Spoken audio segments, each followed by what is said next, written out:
Assalamualaikum warahmatullahi wabarakatuh. Salam sejahtera bagi kita semua. Semoga kita selalu dalam lindungan Allah Subhanahu wa taala. Amin. Selamat datang di video pembelajaran saya. Perkenalkan, nama saya Mardi, peserta PKDP tahun 2025 PTP UIN Alauddin Makassar. Saya merupakan dosen dari STEI Al-Ghazali Bonen. Pada kesempatan kali ini, kita akan membahas materi mengenai manajemen konflik dalam mata kuliah pengantar manajemen yang merupakan bagian penting dalam pembelajaran di Prodi Manajemen Pendidikan Islam. Tujuan dari pembelajaran ini adalah agar peserta didik mampu memahami konsep dasar, menganalisis, menerapkan, serta mengembangkan kemampuan berpikir kritis terkait dengan topik tersebut. Oleh karena itu, harap disimak dengan seksama. Semoga melalui video ini kita dapat memperoleh pemahaman yang lebih baik dan mendalam. Selamat belajar dan semoga video ini memberi manfaat untuk kita semua. Ya, sebelum kita masuk ke materi pembahasan, saya akan tampilkan dulu yang ada dalam RPS terkait mata kuliah pengantar manajemen ini, bahwa materi manajemen konflik ini ada di topik 11 di pertemuan ke-11 sampai pertemuan 12. Adapun sub CPMK yang akan dicapai dalam materi ini adalah mahasiswa diharapkan mampu menafsirkan, mensintesa konsep manajemen konflik. Adapun indikator yang ingin dicapai, yang pertama adalah ketepatan mahasiswa dalam menjelaskan pengertian manajemen konflik. Yang kedua adalah ketepatan mahasiswa dalam menafsirkan penyebab terjadinya konflik. Yang ketiga adalah ketepatan mahasiswa dalam menilai berbagai pandangan terhadap konflik. Yang keempat adalah ketepatan mahasiswa dalam membedakan jenis-jenis konflik. Yang kelima adalah ketepatan mahasiswa dalam mengklasifikasikan metode penyelesaian konflik. Adapun bahan kajian yang kami gunakan di sini, yang pertama adalah pengertian manajemen konflik, yang kedua adalah penyebab terjadinya konflik, yang ketiga konflik struktural, keempat pandangan lama dan pandangan baru mengenai konflik, yang kelima jenis-jenis konflik, yang keenam metode penyelesaian konflik. Adapun media pembelajaran yang kami terapkan adalah masih berupa offline atau luring dengan menggunakan slide atau PowerPoint pada saat mengajar di kelas. Model pembelajaran yang kami terapkan adalah model pembelajaran model cooperative learning dengan tipe jigsaw. Beban waktu pembelajaran kami terapkan adalah 2 kali 50 menit. Pengalaman belajar biasanya kami terapkan itu adalah brainstorming, yaitu memberikan berupa mereview mata pelajaran yang pernah dipelajari sebelumnya. Kita tanya-tanya kepada mahasiswa terkait materi yang sudah dipelajari, apakah masih ingat atau masih ada yang diingat. Dengan yang kedua adalah dengan diskusi kelompok, kita membagi kelompok dalam kelas dan memberikan materi untuk dibuat makalah lalu didiskusikan pada saat pertemuan. Adapun bentuk asesmen pembelajaran yaitu jenisnya berupa membuat makalah atau PowerPoint secara berkelompok dengan materi mandiri terkait dengan materi yang sedang dibahas. Adapun bobot penilaian, dalam materi ini kami berikan bobot penilaian sebesar 5% dari materi ini.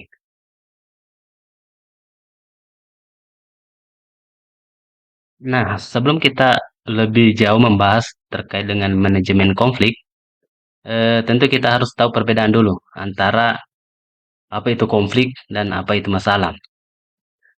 Kalau konflik itu segala sesuatu yang menghendaki penengah, jadi itu yang disebut konflik. Sedangkan masalah adalah segala sesuatu yang menghendaki jawaban. Jadi perbedaan antara konflik dan masalah terletak pada yang satu menghendaki penengah dan yang satu menghendaki jawaban. Ketika kita punya masalah, tentu untuk menyelesaikan masalah itu harus mendapat jawaban. Sedangkan ketika kita menghadapi sebuah masalah berupa konflik, maka untuk menyelesaikan konflik itu harus melalui penengah untuk dapat menyelesaikannya, seperti itu. Nah, selanjutnya kita harus paham dulu apa itu pengertian konflik. Konflik adalah suatu pertentangan yang terjadi antara apa yang diharapkan oleh seseorang terhadap dirinya, orang lain, organisasi dengan kenyataan apa yang diharapkannya. Artinya konflik ini ada pertentangan antara apa yang diharapkannya dengan kenyataan yang terjadi. Selain itu, konflik juga bisa diartikan sebagai sikap dan proses untuk mengatur dan mengawasi pertentangan yang terjadi sebagai akibat dari kenyataan yang bertentangan dengan pihak-pihak yang terlibat dalam konflik. Oleh karena itu, dalam eh, penyelesaian konflik itu harus ada yang namanya manajemen konflik. Eh, dengan memahami pendekatan manajemen konflik, kita bisa menyelesaikan persoalan-persoalan atau masalah-masalah konflik. Manajemen konflik itu dapat diartikan sebagai suatu pendekatan untuk menghindari serta mencegah perselisihan antara anggota organisasi, serta dapat dijadikan sebagai alternatif dalam pemecahan suatu masalah yang menyebabkan munculnya konflik. Ini menurut pendapatnya Nainggolan dan kawan-kawan. Terus kita lanjut. Nah, kira-kira apa yang menjadi penyebab konflik? Ada beberapa yang menjadi penyebab terjadinya konflik. Yang pertama yang menjadi penyebab terjadinya konflik itu adalah penyebab perbedaan individu. Bisa berupa perbedaan latar belakang, perbedaan kepribadian, perbedaan persepsi, dan nilai-nilai yang berbeda sehingga dapat memicu terjadinya konflik. Terus yang kedua adalah keterbatasan sumber daya. Nah, kompetisi untuk mendapatkan sumber daya yang terbatas ini juga dapat memicu terjadinya konflik. Yang keempat adalah komunikasi yang buruk. Kurangnya komunikasi yang jelas dan terbuka dapat menimbulkan salah paham. Biasa kebanyakan terjadi itu ketika ada perselisihan yang terjadi itu disebabkan karena kesalahpahaman. Ini karena diakibatkan oleh kurangnya komunikasi, ya, atau buruknya komunikasi. Yang keempat adalah perbedaan organisasi. Eh, yang terkait dengan perbedaan organisasi ini biasanya berupa perubahan struktur, eh, adanya kebijakan, ataukah prosedur yang lain yang dapat menciptakan ketidakpastian sehingga bisa menimbulkan terjadinya konflik. Selanjutnya, seperti apa sifat konflik? Konflik itu dianggap bersifat alamiah dalam konteks interaksi sosial. Konflik muncul sebagai akibat dari perbedaan kepentingan, nilai, atau tujuan antara individu atau kelompok dan merupakan bagian tak terhindarkan dari dinamika sosial. Ya.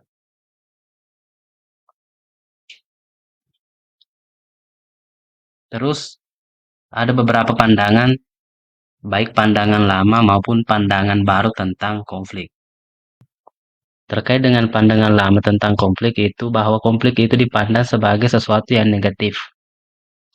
Konflik dipandang sebagai sesuatu yang merusak, berbahaya, dan harus dihindari. Disebut sebagai pengganggu dalam sistem sosial atau organisasi. Yang kedua adalah harus dihindari atau dihilangkan. Jadi bagaimana menghindari itu adalah fokus utamanya dengan cara mencegah atau menahan konflik agar eh, konflik itu tidak muncul, ya. Karena biasanya pemimpin atau otoritas terkait sering mengambil pendekatan represif dalam menindaki konflik itu. bukan pendekatan preventif. Sehingga ketika terjadi konflik itu biasanya banyak yang menjadi korban. Yang ketiga adalah konflik itu disamakan dengan kekacauan. Dianggap konflik sebagai ancaman terhadap stabilitas dan ketertiban.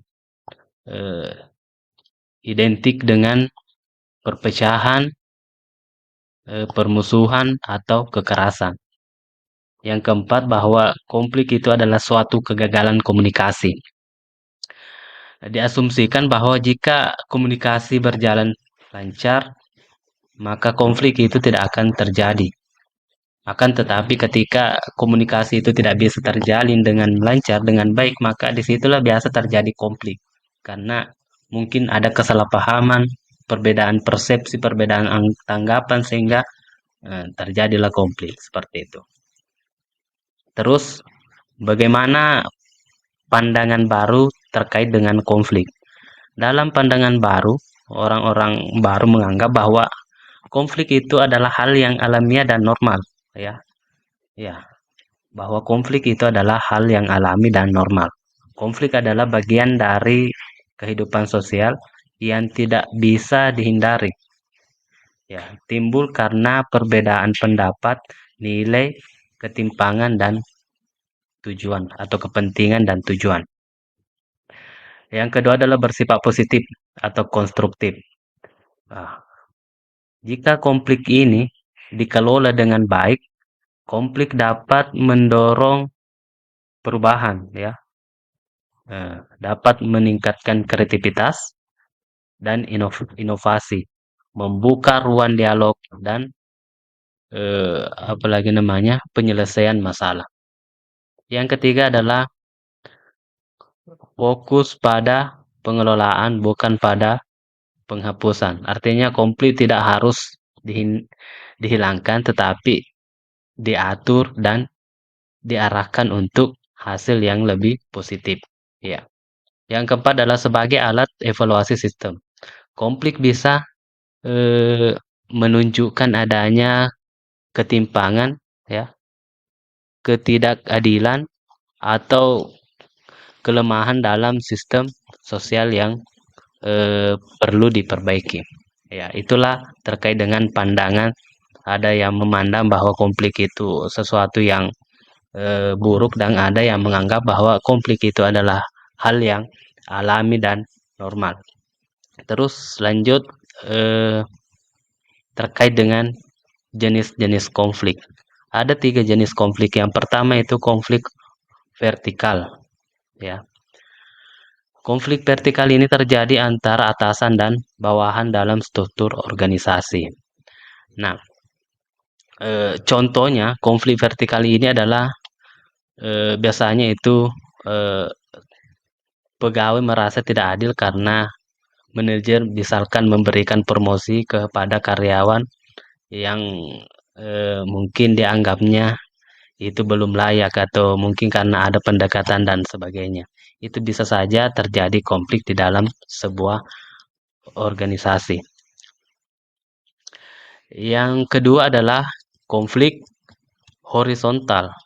Konflik horizontal ini terjadi antara individu atau kelompok pada level yang sama.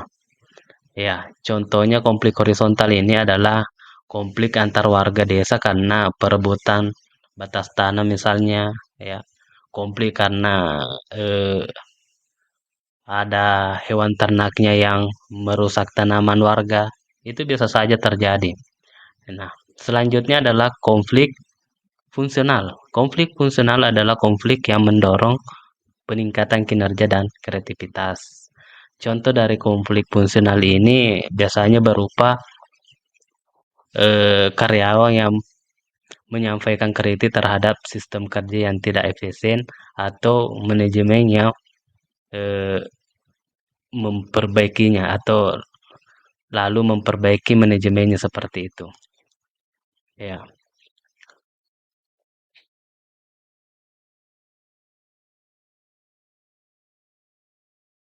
Terus selanjutnya, bagaimana metode penyelesaian konflik? Ada 4 metode dalam penyelesaian konflik. Yang pertama adalah dengan cara negosiasi. Proses interaksi antara dua pihak atau lebih yang memiliki kepentingan atau tujuan yang berbeda, yang bertujuan untuk mencapai kesepakatan bersama melalui diskusi, pertukaran pendapat, dan kelompok. Negosiasi ini biasanya apalagi namanya, sering dilakukan ketika terjadi konflik antar kelompok misalnya, antar suku misalnya, dan apalagi namanya, antar organisasi. Ini biasa terjadi. Yang kedua adalah mediasi. Mediasi ini adalah konflik atau penyelesaian konflik dengan cara penyelesaian atau eh,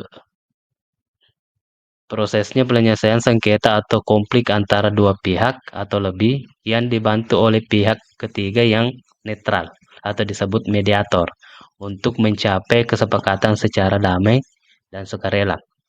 Artinya dalam mediasi ini ada eh, pihak ketiga yang selaku mediator yang akan mendamaikan kedua belah pihak yang berselisih atau yang sedang berkonflik. Yang ketiga adalah kompromi.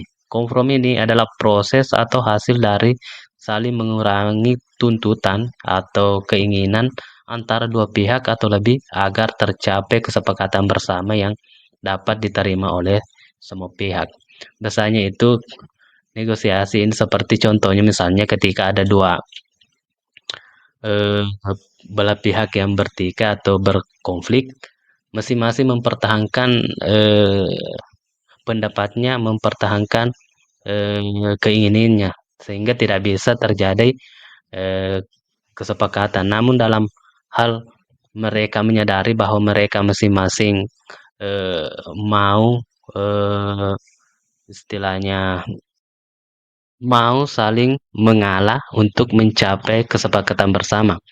Contoh kompromi ini adalah misalkan sepasang suami istri mengagendakan atau menjadwalkan untuk berlibur bersama. Namun si istri maunya di pantai, sedangkan si suami maunya di puncak. Nah, sebagai bentuk kompromi di sini supaya masing-masing bisa eh, terjadi kesepakatan, maka kita sepakati mencari tempat yang di mana ada puncak dan ada suasana lautnya seperti itu. Itulah yang disebut dengan kompromi sehingga mereka bisa sepakat. Yang keempat adalah kolaborasi. Kolaborasi di sini adalah proses bekerja sama antara dua pihak atau lebih untuk mencapai tujuan bersama dengan menggabungkan ide, sumber daya, dan kemampuan masing-masing secara sinergis. Contoh misalnya penyelesaian konflik dalam bentuk kolaborasi eh, dalam sebuah keluarga. Misalnya orang tua dan anak berbeda pandangan tentang pilihan jurusan kuliah. Terus setelah diskusi terbuka, mereka mencari informasi bersama, mempertimbangkan minat anak dan peluang karirnya misalnya. Lalu sepakat memilih jurusan yang sesuai untuk demi masa depan anak. Itulah contoh penyelesaian konflik dalam bentuk kolaborasi.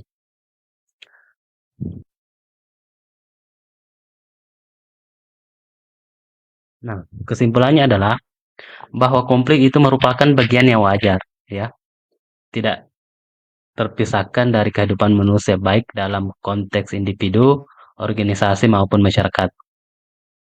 Konflik tidak selalu bersifat negatif, tetapi dapat menjadi peluang untuk perubahan positif jika dikelola secara tepat dan bijaksana. Melalui berbagai teori pendekatan strategi yang dipelajari, mahasiswa diberikan kemampuan untuk eh, mengenali jenis dan sumber konflik, menganalisis dinamika konflik secara objektif, dan mampu menerapkan berbagai teknik penyelesaian konflik seperti negosiasi, mediasi, kompromi, dan kolaborasi. Mampu menumbuhkan sikap kritis, empati, dan komunikatif dalam menghadapi perbedaan. Nah, pengetahuan ini sangat relevan dalam menghadapi tantangan dunia kerja maupun dalam kehidupan sosial. di mana keterampilan menyelesaikan konflik secara damai menjadi modal penting dalam menciptakan harmoni dan produktivitas. Sebagai penutup, bahwa diharapkan mahasiswa tidak hanya memahami konflik dari sisi teoris atau teoritis saja, akan tetapi juga mampu menerapkannya dalam praktik dengan menjunjung nilai keadilan, keterbukaan, dan kolaborasi demi menciptakan lingkungan yang sehat dan damai. Ya, itulah tujuannya eh, kita mempelajari eh, manajemen konflik ini. Nah, mungkin inilah materi yang sempat saya sampaikan pada kesempatan ini. Terima kasih sudah menonton video pembelajaran ini. Semoga bermanfaat bagi kita semua. Saya akhiri. Wassalamualaikum warahmatullahi wabarakatuh.